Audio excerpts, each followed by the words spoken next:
Used on off-grid homestead for 3 years.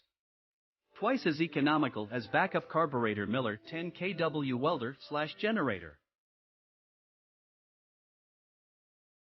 Suffers occasionally from speed regulation problem.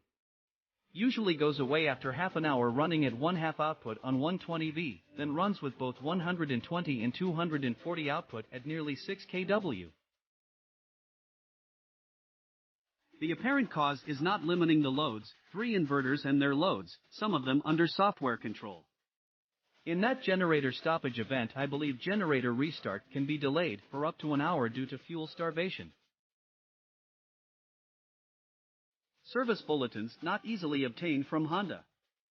Suggest highest quality oil and yearly thorough cleaning/maintenance.